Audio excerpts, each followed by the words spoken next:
බහුලව දකින ප්‍රශ්නයක් තමයි සර්ප දෂ්ටනය.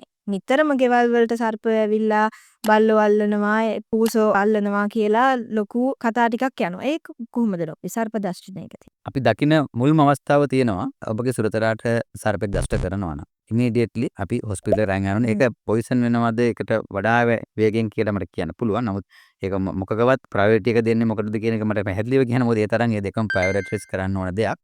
ඉතින් හොඳම දේ තමයි ඉතා ඉක්මනින් පශු වෛද්‍යරයෙක් අරන් යනවා සහ අපි දැකලා තියෙනවා ගොඩක් වෙලාවට අනේ ડોක්ටර් මේ අපි බලන් හිටියා අපේ සතා මේ අයත් එක්ක ගොඩක් වෙලා සෙල්ලම් කරා. අපි සෙල්ලම් කරලා ඉවරනකන් හිටියා. එහෙම නැත්නම් ණයෙක්ක මැරුවා. මොකද ප්‍රශ්නයක් තිබුණ නැති නිසා අපි ගෙනාවේ නෑ ඊයේ. අද තමයි මෙයාට මේ අමාරු උනේ. ඒ වගේ ප්‍රශ්න තියෙනවා. සමහරු මෙයාගේ ඇඟේ ලේ තිබුණ අපි නෑ ආවුවා. ඇත්තටම ප්‍රයින් ගම කියන්න කැමති නාවන්න එපා. සර්පෙක් කෑවන් නාවන්න මොකද නෑව ගමන් බොඩි ටෙම්පරේචර් එක කොහොමද අඩු වෙනවා.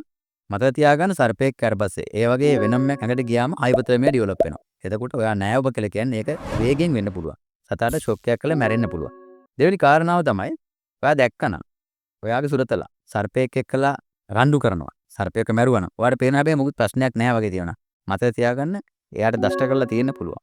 නමුත් ඔයාට පේන්න ටිකක් වෙලා යන්න පුළුවන්. ඒ නිසා ඉමීඩියට්ලි අරන් යන්න. මොකද සර්පයෙක් කියලා කියන්නේ එයාව කනකම් ඉවසගෙන කෙනෙක් නෙවෙයි. ඉතින් ගොඩක් කල් සත්තු මැරෙන්නේ අය ප්‍රමාදය නිසා. ඒ නිසා පුළුවන් ඉක්මනට පශු වෛද්‍යරයෙක් ගාලා අරගෙන යන්න ඕන සර්පයෙක් කෑව.